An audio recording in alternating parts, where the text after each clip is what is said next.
வணக்கம். நம்ம இன்றைக்கி வந்து திருப்பரங்குன்றம் வந்திருக்கோம். நான் வந்து மதுரை புத்தக திருவிழாவில் பாரதி புத்தாலயத்துலேருந்து வாங்கினேன். சிரா கிராமிய கதைகளில் இருக்க ஒரு கதையை நான் உங்களுக்கு பகிர்ந்துக்கிறேன்.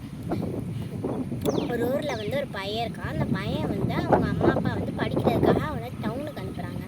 இப்போ வந்து அவன் டவுனில் வந்து அவனோட ஃப்ரெண்டு வீட்டுக்கு போகிறான். டவுனில் தான் என் ஃப்ரெண்டு இருக்கான், எங்கள் கிராமத்தில் இருக்கான். இப்போ வந்து அவன் ஃப்ரெண்டு வீட்டுக்கு போனப்போ அவங்க ஃப்ரெண்டோட அம்மா வந்து ஒரு காப்பி தண்ணி தராங்க. இது வந்து என்னன்னு கேட்குறான். அது காப்பி தண்ணின்னு ஒன்று சரி தாங்கன்னு அவனும் வாங்கி குடிக்கிறான். இது என்னமோ புதுசாக நல்ல டேஸ்ட்டில் இருக்கே அப்படின்ட்டு இது நம்ம அம்மாட்ட கேட்கணும்னு காப்பி தண்ணின்னு சொல்லிக்கிட்டே போகிறான்.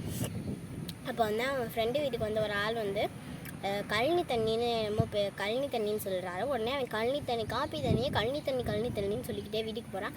வீட்டுக்கு போயிட்டு நைட்டு அவங்க அம்மாட்ட காலையில் எனக்கு இனிமேல் தினமும் காலையில் கழனி தண்ணி தாங்கன்றான்.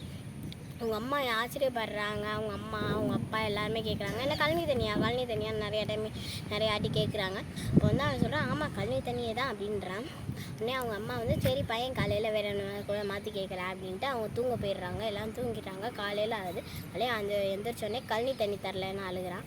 உடனே அவங்க அம்மா வந்து போய் கழனிக்குன்னு ஒரு இது மாதிரி போட்டு வச்சுருப்பாங்க இந்த கிராமத்துலலாம். அதில் போய் அவங்க அம்மா ஒரு டம்ளரில் கழனி தண்ணியை மூட்டு வந்து அதில் கொஞ்சம் நாட்டு சர்க்கரையை போட்டு கலக்கி தராங்க.